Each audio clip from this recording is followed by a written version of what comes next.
Hello and welcome back once again to After the Credits. So, went to the theater because there was something playing that I wanted to see. Even though it is already out on DVD, it got a theatrical release as well.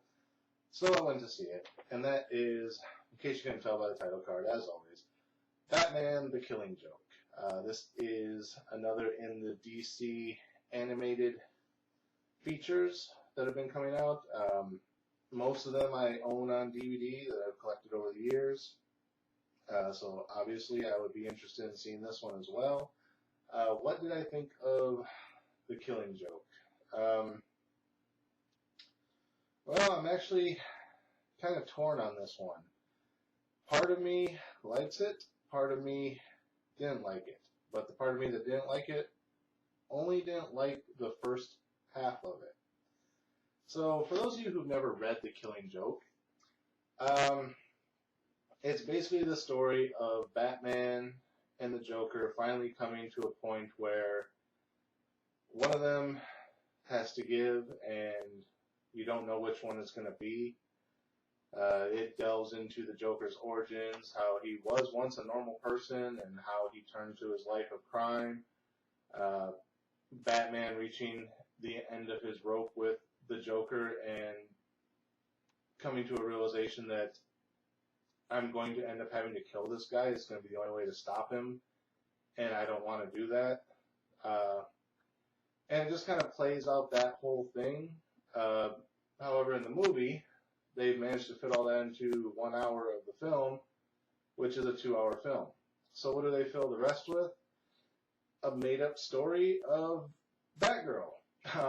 Batgirl does play a small role in the overall story of The Killing Joke in the graphic novel, but she's not a big enough part of it to really require to be involved in this whole first hour act. Basically, it brings Batgirl into the animated universe, which I believe she was before.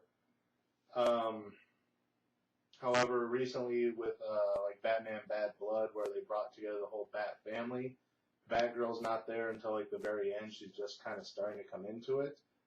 So it's kind of a, is she just coming in at that point, or has she been established, and is the Killing Joke going to continue into that universe? Because they have, each time they've done another story that exists somewhere, they're trying to tie it together into this cinematic or animated cinematic universe as well, to kind of have it all be into one storyline, but at the same time do representations of graphic novels that have happened just within their own little world. So when I heard they were doing The Killing Joke, I was like, okay, is it going to continue from this story of Bad Blood where she's just coming into it, because that would be a little bit weird, or is it going to have her already be established in the Batman universe and just tell the story of The Killing Joke? Either way it goes. So they decided to do this whole backstory to Batgirl, where she's only been with Batman for 3 years, she said. But at the same time, after being with Batman for 3 years, you would figure she understands the way Batman works. In all the other adaptations, she's always picked up to it real quick. Dick Grayson's always picked up to it real quick. Jason Todd picked up to it fairly quickly. I think Tim Drake was a little bit on the slower side, but he picked up to it fairly quickly as far as like how Batman works and what he expects of you. So in this variation, you would figure after 3 years, Batgirl would understand more about Batman. And she doesn't. She's still kind of this arrogant little kid who's just in it for the fun adventure of going out at night and beating up criminals. And after 3 years, that would have kind of been out of you. That's like the Robin stage. And then as you get towards the, like teenage Robin stage, moving up towards like the Nightwing classification, or the Batgirl classification as it used to be because she was slightly older than Robin, you would have moved away from that mentality and understood more about Batman like Dick Grayson did. But no, they still have her kind of this wild-eyed kid who's just in it for the fun. And they have this really kind of bad undertone with Batgirl where she's looking for affection from any man she can for some reason. She's talking to this guy at the library where she works about how she's in love with this guy who she says he's her yoga instructor, but she's like, I kind of have feelings for him, but he doesn't know I exist, type of thing. And then the guy's like, well, why don't you go out with one of these other guys? What about these guys over here? And then she's like, well, if I thought they'd pay attention to me or whatever, or, well, I'm kind of wrapped up in this guy, so I don't really want to look at someone else. And then there's this criminal they're chasing down who happens to mention to her, like, once that she's kind of hot. So then she kind of gets all, not really romantically involved, but kind of plays cat and mouse with him a little bit, kind of flirtatious with him. And Batman kind of points out to her, if he's flirting with you, he's not scared of you. You're not living up to what you should be in this line of work and have him be frightened of you, not joking around with you, telling you he's in love with you and stuff like that. So Batgirl gets kind of upset about that because, again, for some reason she needs attention and affection from a man who, Batgirl's never been that. Yes, she dates. Yes, she has an interest in guys, but she's never been like so goo gaga girly-eyed over anyone. It keeps leading back into her being so in love with Batman, and Batman kind of secretly being in love with her, but trying to push it away because he's the damn Batman, and and he can't get emotionally attached to anyone because then he's not doing what he needs to do, type of thing. And it's just the entire story, it seems so forced and out of character for everyone. And from what I'm hearing from a lot of people online, that seems to be the consensus, is this entire first act that is not in the actual story of The Killing Joke. If you get the graphic novel, none of this is in there. This is just for the movie. But everyone's kind of like, this is really out of place for these characters. Why is this here? How does it fit into The Killing Joke? And it really doesn't. Except for maybe one way I could see that it does, which I'll get into that as I get towards the second part. So it ultimately comes to them getting so frustrated with each other that they actually start fighting each other, Batman and Batgirl, and to the point where Batgirl actually takes down Batman, whether he's restraining himself from hitting her because he knows that she's upset, or if she actually just took him down is kind of unclear. But then, like, she ends up where she's in a mounted position, and as she's looking down at him, she just, like, bends down, kisses him, gets up, looks back on him and says, screw it, and takes off all her gear, sitting there, and it's implied that they had sex right there on the rooftop. Some people are upset about Batman sleeping with Batgirl. Okay, that doesn't bother me so much because for those of you who have ever watched any of the animated series back in like the 90s, it was once mentioned in Batman Beyond that after Batgirl and Nightwing split up, that for a short time, Batgirl did have a relationship with Batman. She said it was only for a short time, and she never really said whether it ended on a good note or a bad note, but seeing how against the Batman lifestyle she was in Batman Beyond, you can assume it ended badly. She even kind of hints at different points that it may have ended badly without directly saying it. But why wouldn't they still be together as a team at that point? So them hooking up doesn't really bother me as much, other than they hooked up in this forced, contrived story that didn't really fit. So then we get into the actual Killing Joke, where after Batgirl and Batman managed to take down this guy who Batgirl's been making goo-goo eyes at this whole time, whose name was Paris France, I think. They made some joke about that. So yeah, his name's Paris Francisco or something like that, but he goes by Perry France, or just Paris France, whatever. I don't know. I don't think he exists. He might. But so after they finish taking him down, Batgirl resigns as Batgirl. She's no longer going to be Batgirl. She's just doing her own thing. That's when she walked away. So again, this could be tying into that relationship that was mentioned in Batman Beyond. This could be what happened to split them up. But Batgirl and Batman had been together for a lot more than 3 years when that split up happened. I can guarantee you that. So they're kind of shoehorning this into the movie in a 3-year period when it would have been a lot more like 10, 15 years of her fighting crime with him, going through her relationship with Dick Grayson, being Batgirl and teaching all the other new Robins and things, seeing Jason Todd die, seeing all this other stuff happen. She was around for a lot of that before this event happened. So that was a lot more than 3 years of Batman's life. So I can see where it might be leading to that story that they developed for Batman Beyond, but they did it way too soon in that character's development. Why would you only be somebody for 3 years and then quit? I mean, it's a 50-year history since 1966 when Batgirl was reintroduced for the Adam West TV series up till now, 2016. That's like 50 years that Batgirl and Batman have been working together, and they're summing all that up with 3 years? It doesn't work that way. So after that whole Paris, France storyline is wrapped up, Batgirl's retired, Batman gets called to investigate this other little crime scene that the police had found. He goes in and it has hints of the Joker all over it. So Batman finally reaches a point where he has to make this decision. And he goes to see the Joker at the prison, and he's like, look, the only way I see this ending between the two of us is either you're going to kill me or I'm going to kill you. And if that day ever comes, I don't want it to ever be said that I didn't at least try to work something out with you, to find some way to rehabilitate you, to find some way to be at peace with you, or make a, bring you back to rehabilitate you in some way. So as they're talking, Joker's just not answering. He's kind of shrouded in the shadows.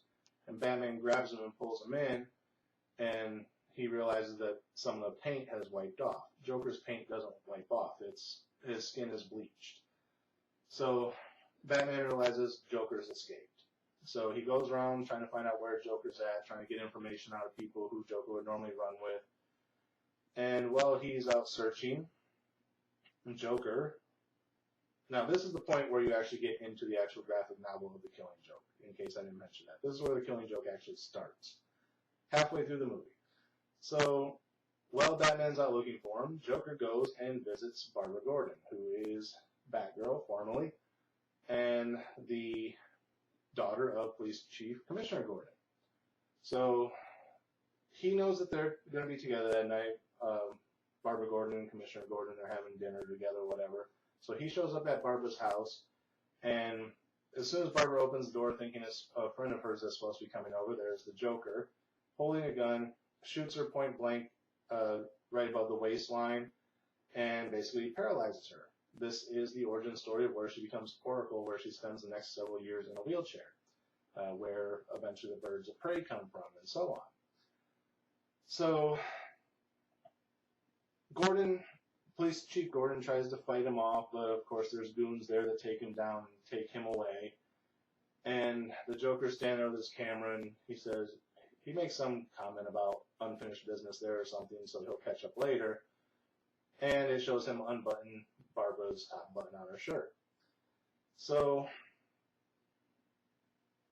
Batman finds out that Barbara's been shot and paralyzed. He goes to the hospital to see her. She wakes up and says, they took my father. You have to help him. He said he's going to end it. He's going to kill him, whatever. So Batman finally figures out where the Joker's at, and he goes to hunt him down. Leading up to that, Batman is sitting up in the Batcave at the Batcomputer, and he pulls up a file on the Joker, and it shows like all these different things from over the years that the Joker's done. One point I do like about this, I don't remember if it was in the graphic novel or not, is one of the photos actually shows Jason Todd beaten, bloody, dead, possibly whatever. It shows the picture of when Joker killed Robin, which was in Death in the Family, I believe. I'm getting my graphic novels confused. I almost said The Killing Joke, but no, it was, I believe it was Death in the Family. And that was one where people actually got to vote whether or not Jason Todd lived or died, and he died. So it does show that, and any of you who have seen Under the Red Hood, or read Under the Red Hood, you know that Jason Todd does eventually come back as the Red Hood, and he questions Batman. I can understand you not wanting to go to his level for everyone else, but when he killed a member of your own family, why would you not end him there? And Batman making the comment that it doesn't matter who it is, it doesn't matter if it's my brother, my son, whatever. If I kill him, he wins, and I would no longer be able to be the Batman. So he explains all that to Jason Todd in Under the Red Hood. So the fact that they threw that in there sees that he's thinking back to that. Whether or not Jason Todd exists at this point in this universe, it never really says. Well, it says that he was a Robin. It doesn't say if he's back as the Red Hood yet or not, or where this takes place in the universe, or if it's a standalone story in the animated movie universe. But it does show him up on the screen, so you think back to that in the Red Hood, him saying, I can never do this no matter what he does. So then it's mentioned at the hospital that she was found, when Barbara was found, she was in a state of undress. Basically, she was naked. And Batman questions, did anything happen?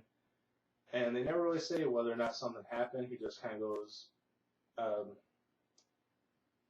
Bullock just kind of says it's kind of a sick thing or something. He makes a comment about it possibly happened. It's possible that the Joker raped Barbara after he shot her. So now that's in the back of Batman's mind too. He's killed Jason Todd. He's paralyzed and possibly raped Barbara, a person who now that first story kind of ties back into because they did have that relationship. Part of Batman loves her to that capacity of a girlfriend more than a sidekick or a daughter or however he looks at her. He somewhere in the back of his mind now he sees her as someone he loved, as a girlfriend or potential wife or whatever.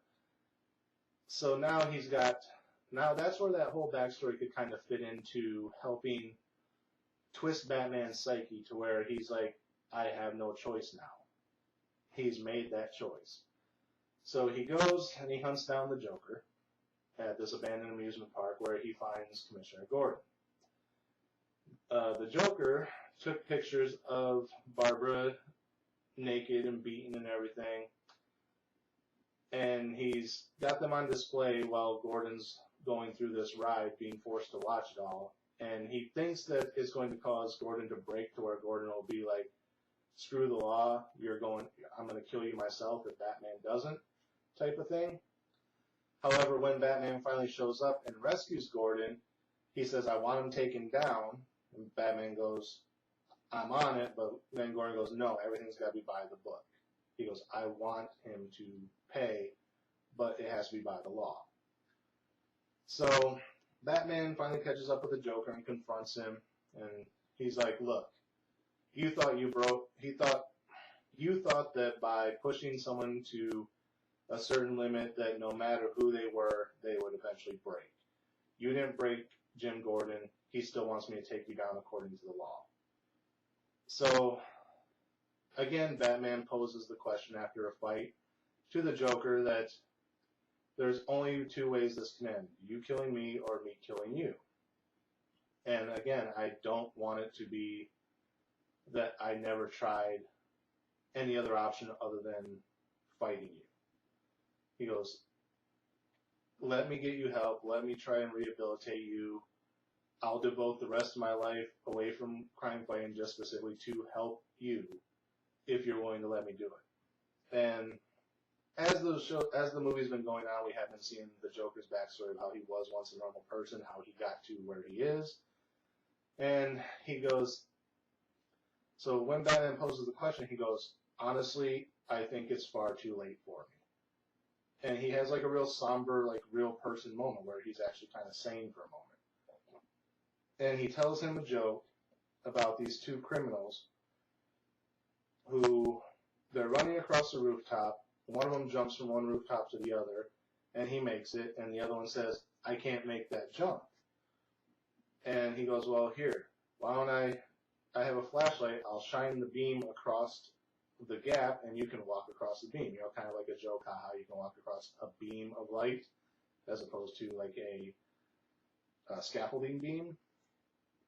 So the guy says back to the other guy, what do you think I am, stupid?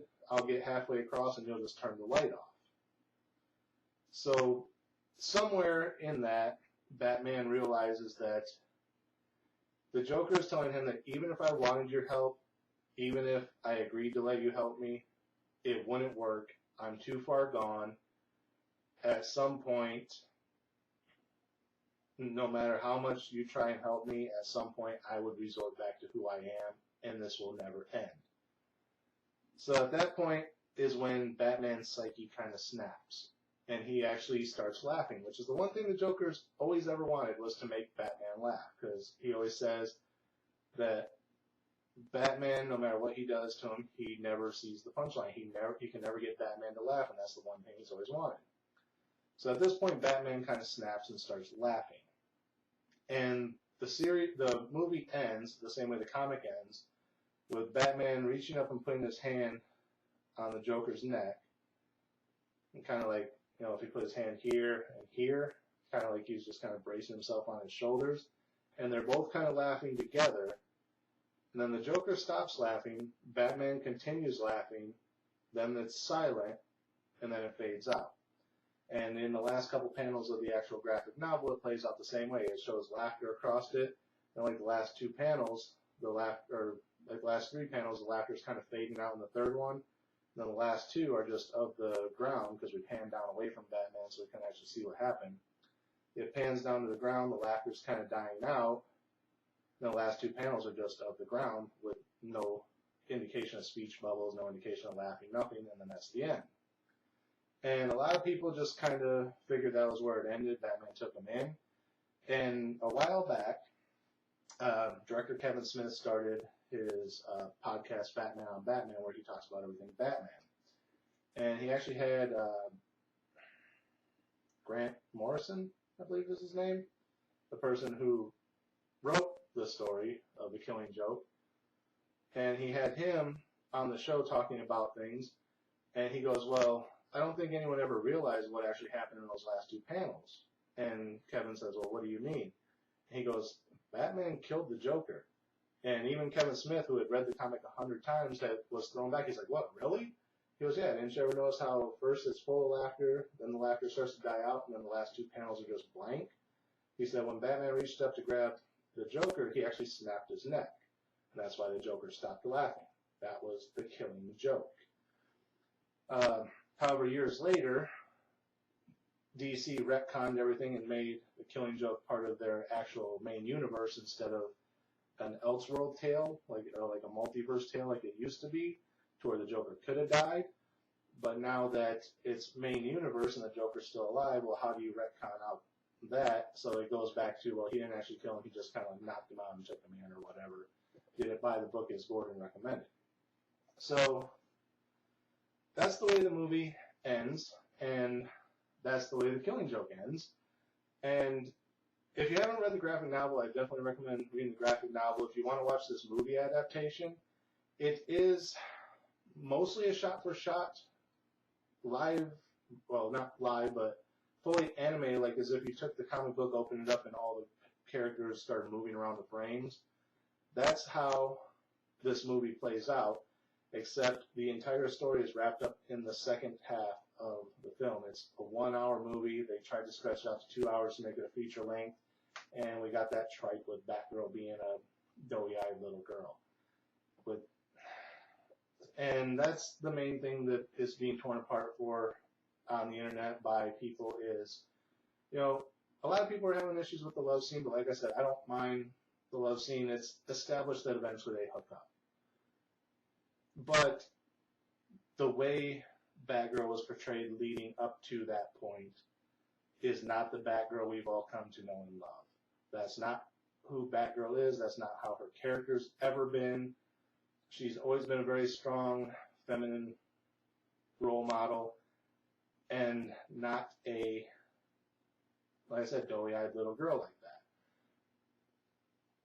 So to portray her like that kind of is a slap in the face of the last 50 years of the history, and that's what most of the comic book fans were upset about.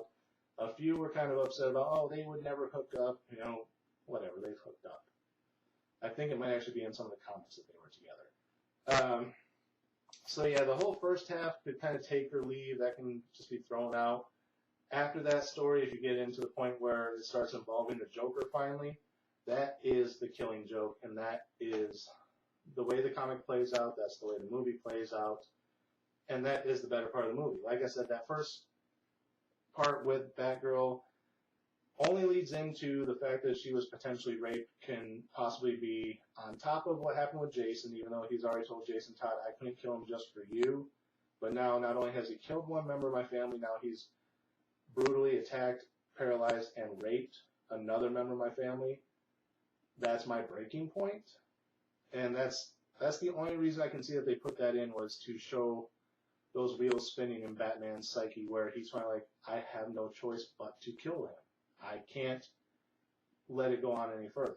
And that's actually kind of, if you watch The Dark Knight Returns or read that book, that's kind of what happens with the Joker there.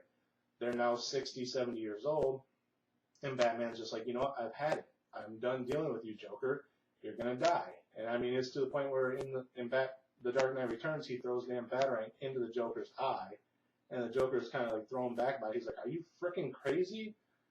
And it's just that at that point, Batman has reached such a breaking point at 60, 70 years old that he knows the Joker has to die and he doesn't care anymore. And that goes strongly against who Batman has always been, but at that age, what can you expect from him?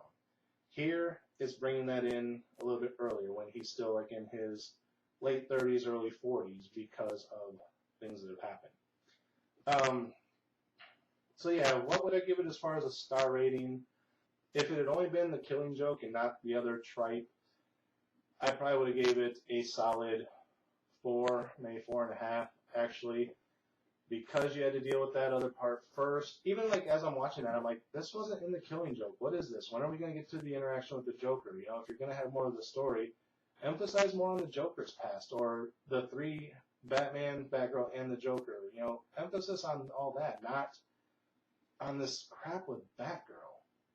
Yes, Batgirl can be in the story. She's a great character. It doesn't need to be her wanting to get laid, is essentially what it boiled down to. You know, she's like the horny college girl who just wants to have sex one night. And I can see why people are upset about it. So, based on that, on a star rating, God, I really hate to do this. I want to say a 3, just because of the entire first half of the movie. But I don't want to go quite that low, because the second half was actually decent.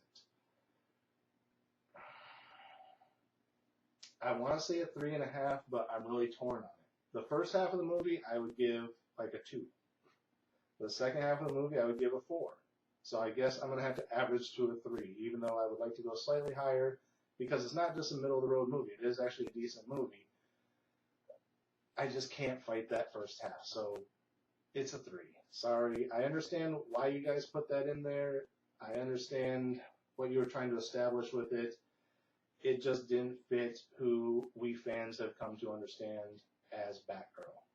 And it didn't really need to be there for the Killing Joke to work and make sense. So that is it for this episode. Sorry it was such a long one. There's just a lot to go over there. For those of you who have watched it this far, thank you for staying tuned. Again, as always, thank you everyone for watching. Not just the ones who stayed watching until this point, but anyone who's ever watched any of my videos. Thank you all for watching. Remember to like, comment, rate, subscribe, share the video. Links are down there in the description and up there in the corner. And until next time, we'll see you after